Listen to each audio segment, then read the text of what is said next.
एक बार दो भाई आपस में झगड़ रहे थे। लड़ाई पता है क्या थी? 4 कमरों के मकान की, प्रॉपर्टी की।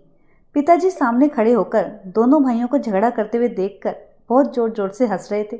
दोनों भाइयों ने पिताजी की तरफ देखा और उनसे पूछा कि आपको क्या हो गया है, आप क्यों हंस रहे हैं? हम तो झगड़ा कर रहे हैं। पिताजी ने कहा, तभी तो मैं हंस रहा हूँ। पिताजी ने कहा, तुम किन चक्रों में पड़े हुए हो? कल छुट्टी लेकर के मेरे साथ दोनों भाई चलना, मैं तुम्हें एक अनमोल चीज़ दिखाऊंगा। पिताजी के कहने पर दोनों भाई अगले दिन तैयार हो गए। उन्होंने अपनी जॉब से छुट्टी ले ली और पिताजी के साथ बस के लिए चल पड़े। और जैसे ही बस के अंदर चढ़े तो उन्होंने देखा 2 सीट खाली थी, लेकिन वो लोग 3 थे। तो पिताजी के साथ एक बेटा बैठ करके तो दूसरा खड़े होकर के ऐसे एडजस्ट करते हुए 8-10 घंटे का रास्ता उन तीनों ने पार कर लिया। जैसे ही वो गांव पहुंचे तो पिताजी उन्हें अपनी हवेली की तरफ ले गए। हवेली खंडर बन चुकी थी। वहाँ कबूतरों ने अपने घोंसले बना लिए थे और झाड़ियाँ उगाई थी।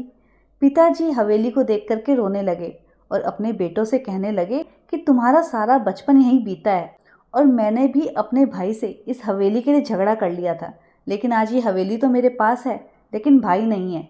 जैसे तुम कल झगड़ा कर रहे थे वैसे ही हम दोनों मारा मारी पर उतर आए थे, लेकिन रिश्तों की कीमत बहुत ज़्यादा होती है, इन खंडरों की नहीं।